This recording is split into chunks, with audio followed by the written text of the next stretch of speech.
Parliament at the time, and I remember when General Musharraf was consulting all of us that the US wants us to join them in the war, I opposed it. I thought Pakistan should stay neutral. And I'll tell you why I thought Pakistan should stay neutral. We had created these jihadi groups in the 80s. We had indoctrinated them in the idea of jihad, that foreign occupation in Afghanistan, it was a religious duty to fight them. So all these groups, including Al-Qaeda, had arrived in Pakistan. Now comes 9/11, then the US invades Afghanistan.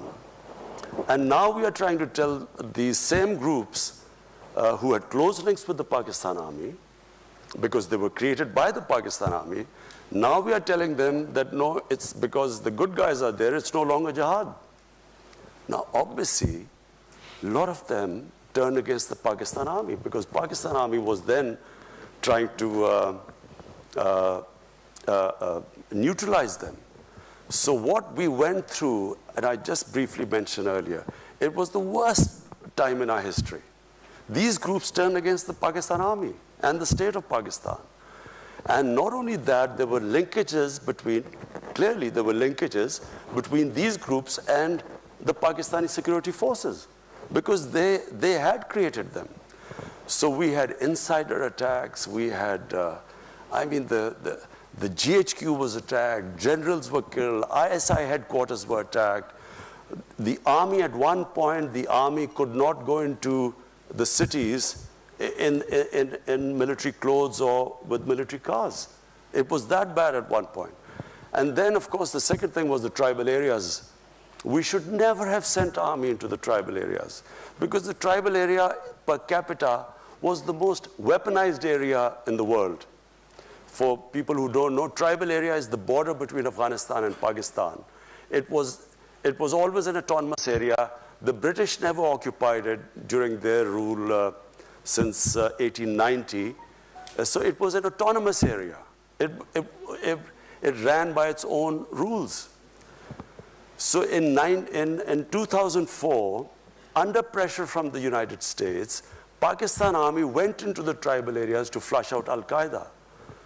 Now, what happened was that when, after Tora Bora in Afghanistan, a few of the Al-Qaeda moved into our tribal areas, which were semi-autonomous. So when they sent the army in, armies are not meant to go into civilian areas. Whenever you send your army into civilian areas, you can ensure that there will be human rights abuses, there will be collateral damage, there will be innocent people killed, because there's no army there. They're just guerrillas operating from villages.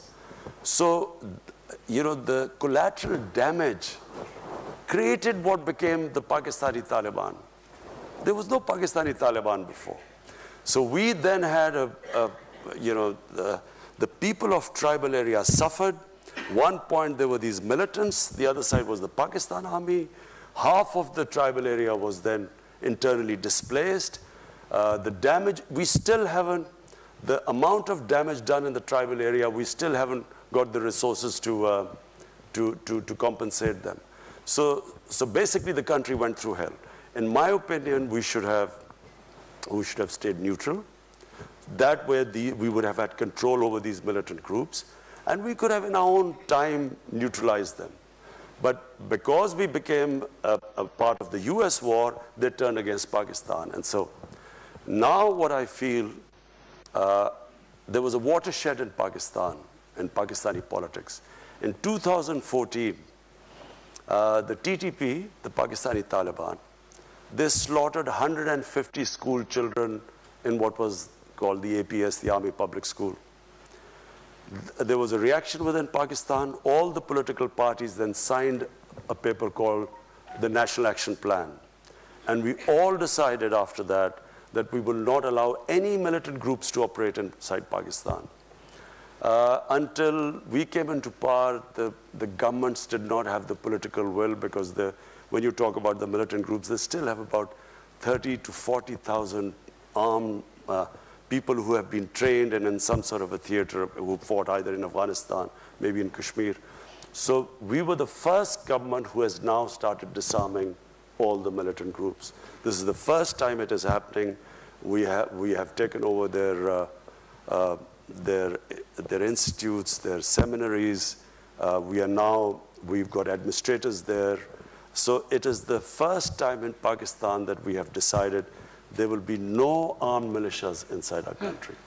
Which relates to the next question I want to ask you, and it's been in the news a lot. It's clearly a significant element in U.S.-Pakistan relationships, and that's what you referred to as well, the ongoing Afghan peace process and the possibilities that we might actually have some breakthroughs.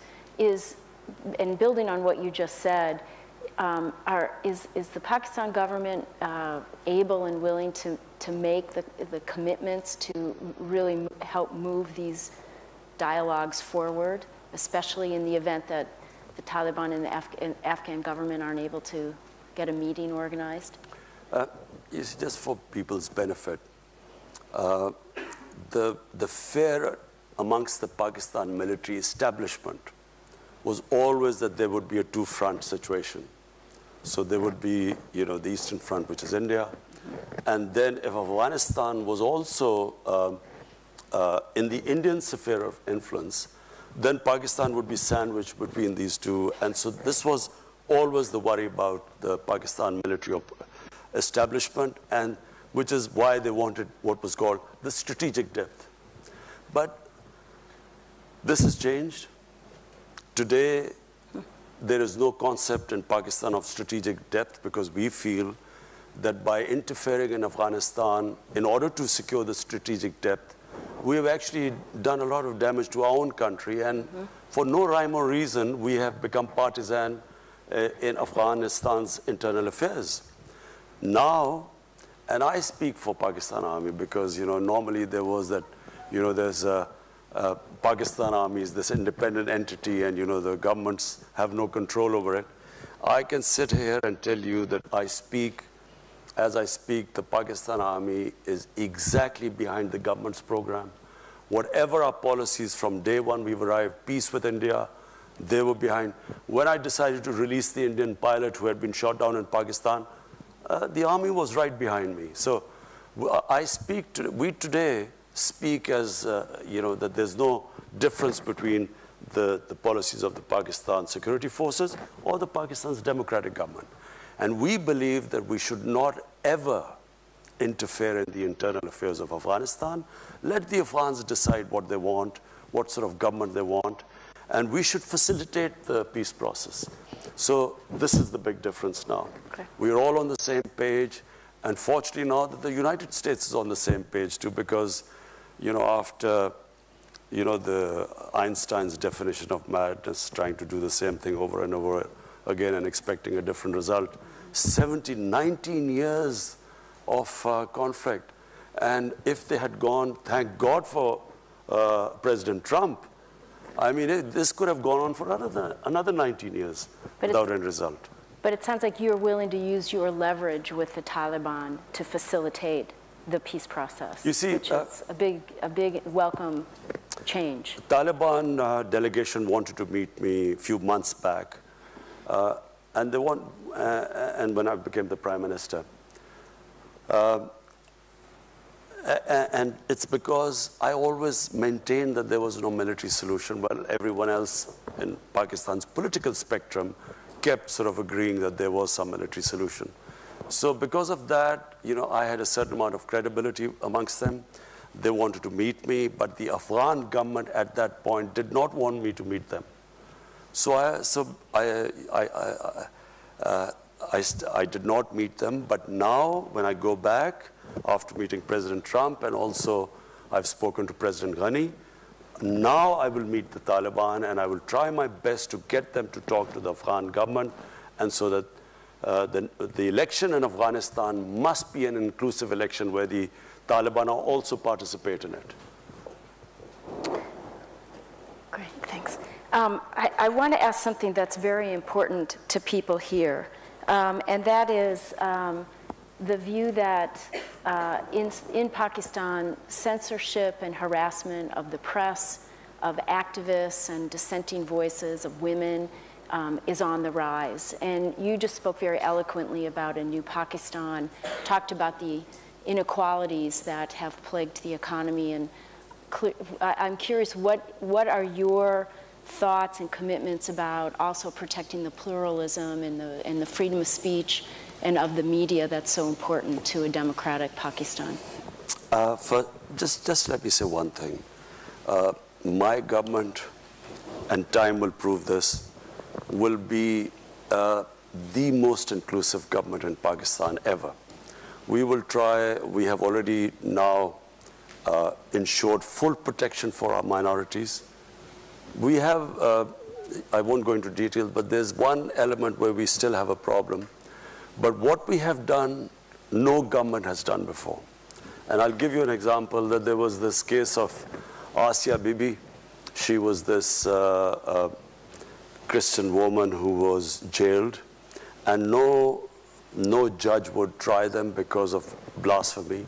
And because of the strength of one particular group, which had the previous government was held hostage by the group. They came in and they literally blocked the roads, and people were scared of that group. So when the judgment was given to free her by the Supreme Court, the same group then threatened. They came out on the streets. They were rioting for 2 days, and the stage was held hostage for 2 days. But this is the first government that, on the next opportune moment, actually took them out. We put them in jails. We just completely. And Asia Bibi was then safely, she came out, and then she wanted to leave the country, and we helped her. So all I'm saying is that this government you will see that it will treat its minorities as equal citizens. There's just one thing, I don't want to go into details, but there's one aspect, I can't talk about it, but we have still a problem. I'm not saying we've completely controlled the situation, but you will see that this is not out of worry about what the Western world or any other people say about us. It's because out of our conviction that our minorities, according to our religion, according to our constitution, are equal citizens. Now the media. I have, my life, I went to university in England, and I spent about 18 summers of my life in England. And I've seen the British media, very open, very free media. The Pakistan media, in my opinion, is even freer than the British media. There is the media in Pakistan, is not just free, but sometimes out of control. I can tell you that in Britain, no media would have published things like, or said on television things like the Pakistan media has done. I can tell you since I've been in power. Imagine, I don't even think in America this would be allowed, even though the media has this love-hate relationship with President Trump, more hate than love sometimes. But imagine that, again, a prime minister of a country, and this man sits on television and says that I can tell you that he's getting divorced tomorrow. So if there was some truth in it, you would, okay, if he had some knowledge. But there's only me and my wife living together. Where did he get this information from? But this sort of thing, in the olden days, I can tell you that this guy would have been beaten up. Nawaz Sharif's time, the previous prime minister, he had journalists beaten up. Asif Zardari, people were petrified of him. People would disappear. In my time, I went to the legal channels, I reported it to the media, I went into the court. All I'm saying is that what the media in Pakistan is, you will not find a media like that. And I remember the previous ambassador to Pakistan, him saying that the media was out of control. So what we need is to control the media, and not through the government, but through a media watchdog. At the moment, there are 2 or 3 things the media did. One is that they started reporting wrongly that the IMF had said that the rupee would fall, to a number they quoted, they almost, there was a run on the rupee. I mean, who would do that? First, you're fighting in the biggest economic crisis in your history. Second, you have media coming up with this false news about causing a run on the rupee, or the finance minister's change, and so on. So I feel very strongly that we will strengthen the media watchdog. It is not censorship. We will strengthen the media watchdog. But there are 70 channels or 80 channels in Pakistan. Only 3 channels reported that they were having some problems. So we have a whole afternoon's worth of questions for you.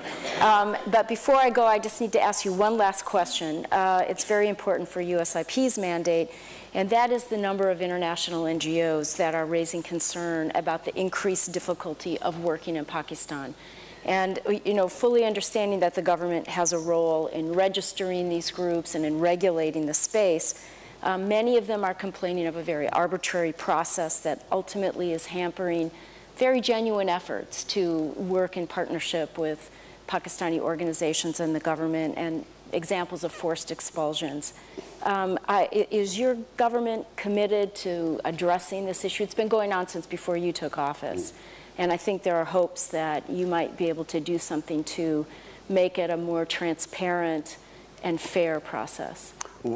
Absolutely. The foreign minister has been dealing with this issue, and we have tried to work out to have these guidelines for media, for NGOs. I mean, I run the two biggest NGOs in Pakistan, which is the Cancer Hospital and the university. But we did have problems, and I can just frankly tell you the reason why these restrictions came. There was an issue of Shakil Afridi, who was working for a NGO. The doctor. The doctor, and the NGO was what is Save the Children? Save the Children. So after that, the result was that the extremists, militants, started targeting NGOs. Specifically, we had one of our biggest problem was that the polio workers were being targeted. So many of the polio workers were shot after that.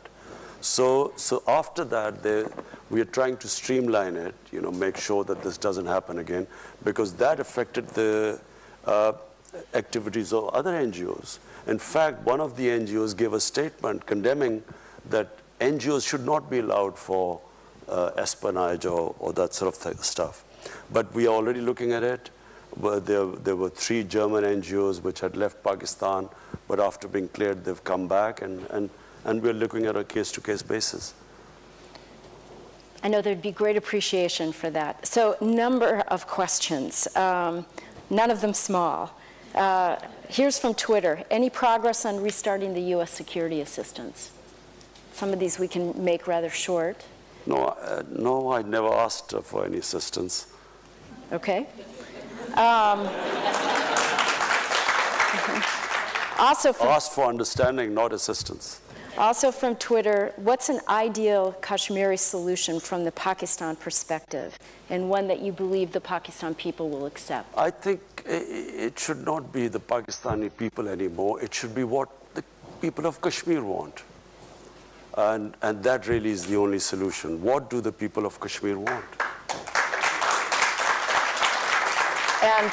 And presumably a process that surfaces that and enables it to take hold. Do you know, I'm told, because we had 3 foreign ministers who were in other parties who joined us. One of them, of course, is Shah Mahmood Qureshi. And 2 of them told me that actually they came pretty close in the time of General Musharraf and when Mr. Vajpayee was the Prime Minister of India. Apparently, they came pretty close. There was some sort of convergence on a phased movement on Kashmir, on sort of various steps to be taken, and over a period of time, some sort of a referendum. Anyway, but I don't want to say anything right now because it's a delicate issue. But there is a solution, and the solution has to be with the will of the people of Kashmir. So you covered this, but I see about 4 questions going back to this issue of media censorship. And here's one particularly that talks about TV channels are taken off, journalists are facing threats, the party's official Twitter routinely cautions journalists of committing treasons. So in a country where many journalists have been killed, do you think such rhetoric will enable and incite violence and directly affect the freedom of the press? Do you know, Nancy, I am probably one of the biggest beneficiaries of the media. When we had free media, I gained the most because I was, until then, until 2001, there was only one television, and that was the national television, PTV, which was totally a government-controlled television.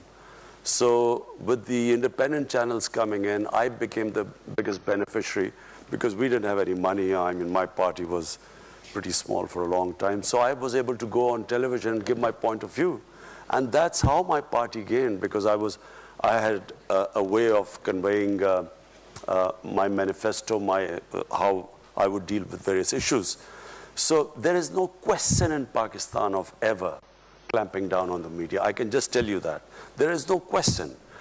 What happens is sometimes, and I will, now that you keep asking, you were stuck on media, so I'll just go, I will just tell you a bit of truth about the media.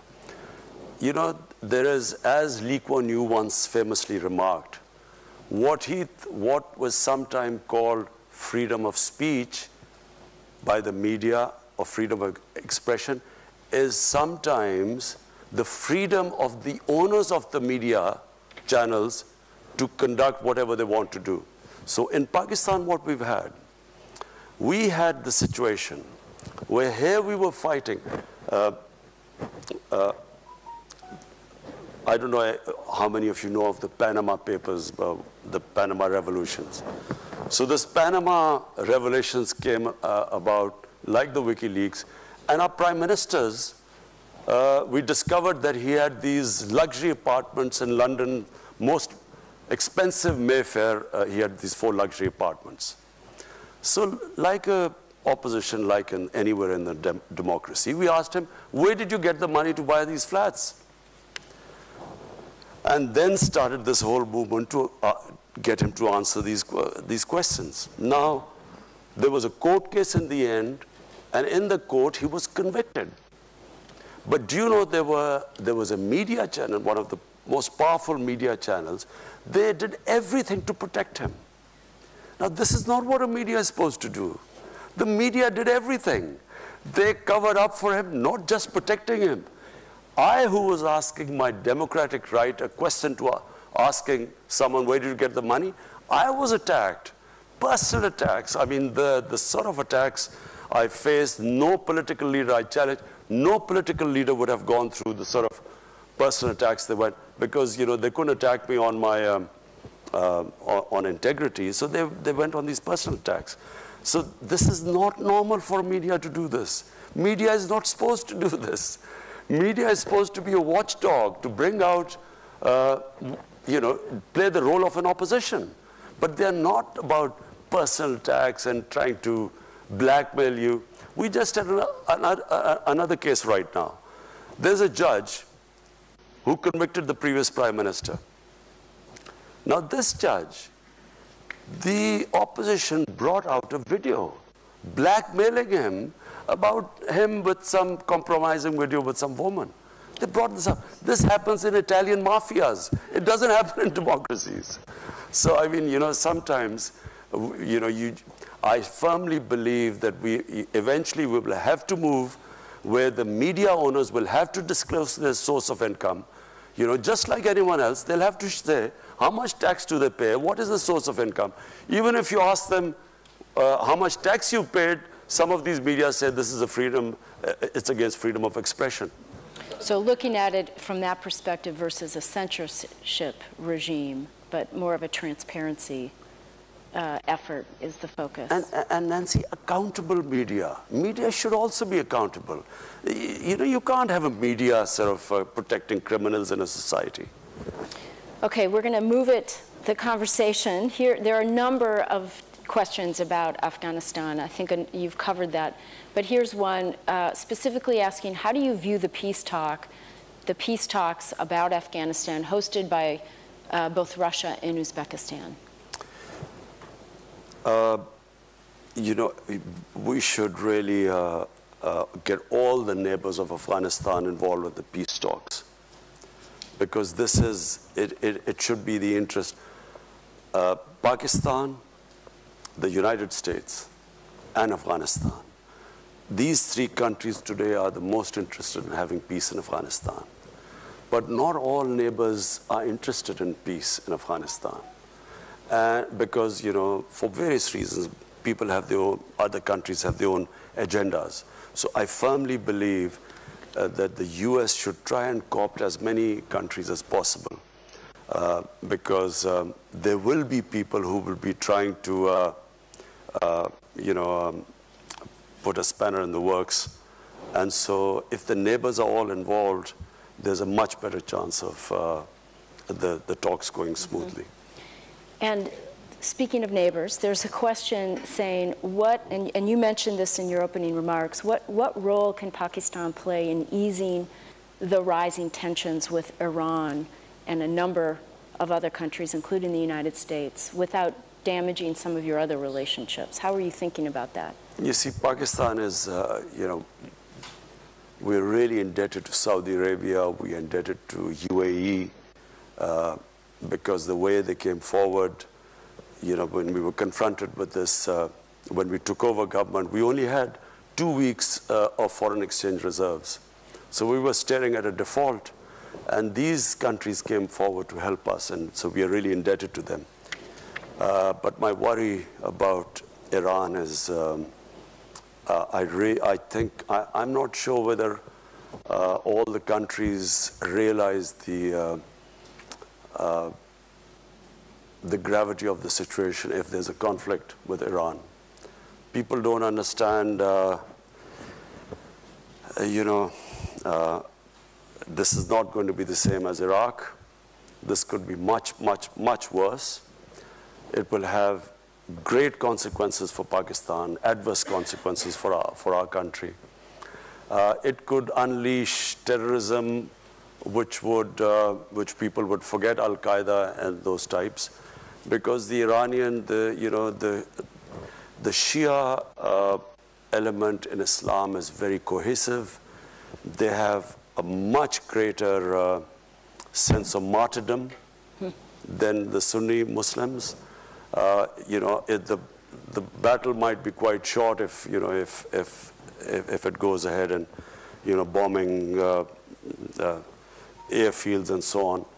But the consequences after that, my worry is that not many people fully understand it, and I would strongly urge that there should not be, this conflict there should not be another military situation. Pakistan has already suffered. I said, what we went through these last 15 years, the last thing we want is another conflict on our borders. And, we would do anything. I mean, if any role Pakistan can play in this, we have already suggested this to Iran. Until recently, Iran was willing, but then when somehow I felt that Iran is getting very desperate, and I do not think they should be pushed into a situation where this leads to a conflict. Another question via Twitter. What are some of the concrete steps your government is taking to ensure that the military operates under civilian leadership? Something you alluded to in your earlier comments. You see, in Pakistan, we had 3 martial laws, and the last one was General Musharraf's. I think General Musharraf's martial law was a watershed in Pakistan, in the sense that there was a opinion across the board that when you have bad democracy, the answer is not to have a military government. Because the military government comes in, it's like curing cancer with disprin. For a while you feel good because they are organized, it's an organized institution. But eventually, you know, you end up in even a worse situation, because then democracy starts all over again. And what we need in Pakistan now is an extended run of democracy. And I really do believe that the democratic evolution of the country has reached a point where now we will go towards further democracy. I mean, us winning the election is, you know, who would have thought we would have won an election against these? How many times in a two-party system has a third party broken through? It's unheard of. I mean, nowhere in the world does a third party break through. We broke through because of social media. We actually, despite the official media sort of not giving us that sort of coverage, all the opinion polls were that we would not make it. But it was the social media and the young people who came out and made us defeat the two established parties. And I think the process will keep going on. I think that in Pakistan, people have tasted freedom. They understand, you know, the power of the vote. In fact, social media has actually democratized the whole world. Everyone now has, you know, they have Twitter, everyone can participate. That's how we're getting questions. Yeah. Well, I have two related questions on, that I think build on the vision that you just articulated. And the first is, what will the government do to address closing space for civil society? And how does that fit into your vision? And closing space for civil society and activists. I don't understand. How is the government? Well, I think You're closing space for civil society? There's another question about Gulale Ismail and other activists. You're talking about PTM. PTM. Yeah, that's PTM. It's called civil. I think they're saying it's a broader civil society question, but it's actually related to PTM. Look, you know, all these years I kept saying, you know, when Pakistan, I stood up in the National Assembly in our parliament in 2004. I objected to the Pakistan Army being sent into our tribal areas. No one understood the tribal areas. The only reason I understood the tribal areas is because some 30 years back, I wrote a book on the tribal areas. I did a travel book. I went all over, and I understood the tribal areas. As I said, it is one of the most weaponized per capita area in the world. It's a most devolved democracy. Every village is an independent entity, and so they have never allowed outside interference to come into the tribal areas. So when Pakistan Army was being sent there in 2004, I stood in the parliament, tried to explain to them that the greatest number of losses when the British were ruling India, they suffered the greatest number of losses in Waziristan, which is tribal area. So we should never have sent army there. Whenever you send an army into civilian areas, there are massive collateral damage and massive casualties and destruction. So all the time when I was speaking out against this, I was being called Taliban Khan. I was being called pro-terrorist. General Musharraf, I remember, in a meeting said that I am a terrorist without a beard. And so once this whole thing was over, this young Pashtun movement started. And this Pashtun movement was correct, what they were saying. The area was devastated. The people of the tribal areas, I mean, half of them were internally displaced. Their shops were gone. Most of them relied on livestock. Livestock disappeared.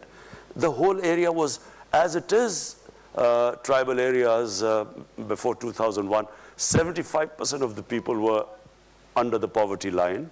So after this military action, they even went further down. So we had this young movement and movement stemming out of anger. And they, of course, they blamed the Pakistan Army for all the devastation there. And we've just had elections in the tribal area now. We've just had, first time in Pakistan's history, the tribal area has been assimilated with Pakhtunkhwa, a province. And first time we've had election, and I'm very pleased to say that PTI won the election. But we have now injected the greatest amount of money in the tribal areas to develop it. Never has so much money been allocated for development there. But you know, the reason why there were problems was that the PTM leadership started attacking the army. And they kept attacking the army, and the last thing happened was that they actually, civilians charged an army post, there were few people killed, and that's why there were restrictions. But now it's settling down because we've had a peaceful elections in the tribal areas. So I think we will now move on. Yeah, I think the question was probably triggered a bit by the New York Times article about the harassments and arrests of this Gulale Ismail family and friends. I wish that they would, the New York Times would also take the other point of view. Now I'm sounding like President Trump.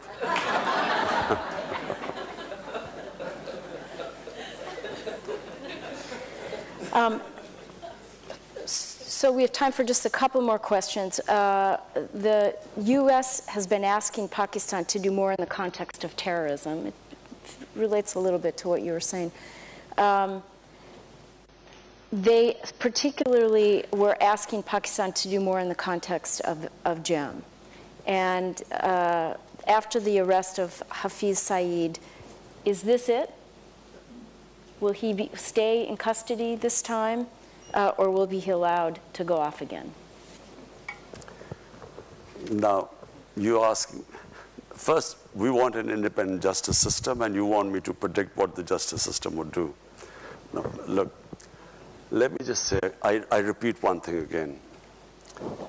It is in the interest of Pakistan that we do not allow any armed militias in our country.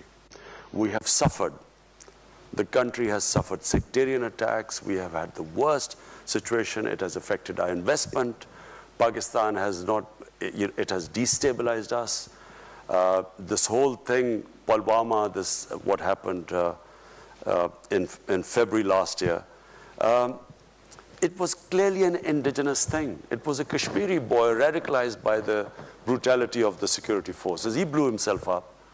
But because this group claimed responsibility, which was in India as well, Jaish-e-Mohammed was operating in India, but Pakistan suddenly came in the limelight. So even before this had happened, we had already decided that we would disarm all militant groups in Pakistan. And it is in Pakistan's interest, I repeat, it's in our interest, because the country has had enough of militant groups. You know, we had ethnic groups, militant groups. We had, in Balochistan, we still have militant groups operating. Then we had these various religious groups. So there is a decision now, and by the way, it is across the party. Every political party has signed the National Action Plan. Pakistan is now determined, and you know, normally it was said that the security forces patronize the groups. The security forces, we would not be disarming them if the security forces were not standing behind us. You cannot disarm because the police is incapable of disarming these groups. They are trained. I mean, they have, these people have experience of fighting in Afghanistan, some in Kashmir. The police cannot go after them. So it's the army that is helping us disarm all militant groups in our country. Mr. Prime Minister, you have been very generous with your time. We have so many more questions that we won't be able to get to. Thank you, everybody, for your questions. But before we close, I want to ask one last question, which is, this is your first visit here as Prime Minister. We have a very distinguished audience here of policymakers, people in and out of government, people who care deeply about the U.S.-Pakistan relationship. What final message would you like to leave as a closing thought for everyone? I would like to, my message from my trip, first trip as the Prime Minister to the U.S., I would like to have a relationship between the two countries of mutual trust. I would like to have a relationship as equals of friendship, not as it has been before, where Pakistan has sort of been, you know, it's like Pakistan wanting aid from the US, and then as for aid, Pakistan is expected to do certain things. The reason why I'm happy leaving the US this time, because we have a relationship now based on a mutual interest, which is peace in Afghanistan. And, you know, if someone asked that, will you get this funds? I hate the idea that we would be asking for funds, not US, from anyone. Because aid has been one of the biggest curses for my country. What it has done is, it has created the dependency syndrome. We have become, you know, when I went on my first trip to Saudi Arabia, I came back, what have you got from there? As if I'd gone there to beg for money. And I think it's humiliating for a country. Countries rise because of self-respect and self-esteem. No countries rise by begging and borrowing for money. So my relationship with the US would be, I would like a relationship with, a dignified relationship with the US, where never again should we ever have that humiliating phase. I can tell you as a Pakistani, never did I feel more humiliated when Osama bin Laden was taken out in Pakistan by the US troops. Never did I feel more humiliated, because here was a country which was supposed to be an ally, and our ally did not trust us. So as a Pakistani, it was, for every Pakistani, it was humiliating. We never want to be in that same position again. We want to have a relationship of friendship. And it doesn't matter, you know, friend can be rich and the other can not be so rich. But so what? You know, it's about a dignified relationship, and that's what I hope to have with the US.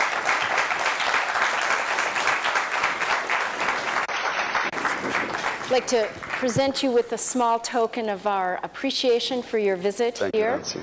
Invite you to come back and wish you all the best. Please join me in thanking the Prime Minister. Thank you. US Peace Institute, अमरीकी इदारा बराए अमन, मेहमान खुसूसी के तौर पर मदऊ किया गया वज़ीर आज़म इमरान खान को, और यहाँ खिताब करते हुए वज़ीर आज़म पाकिस्तान ने कहा कि खित्ते की तरक्की के लिए अमन ज़रूरी है। हुकूमत संभालते ही भारत को मुज़ाकरात की पेशकश की थी, लेकिन पाकिस्तान और भारत के दरमियान बुनियादी मसला कश्मीर है। पाकिस्तान और अमेरिका का अफ़गान मसले पर यकसा मौक़िफ़ है। अब सब ये समझते हैं और जानते हैं कि अफ़गानिस्तान में जंग नहीं बल्कि मुज़ाकरात ही तमाम मामलात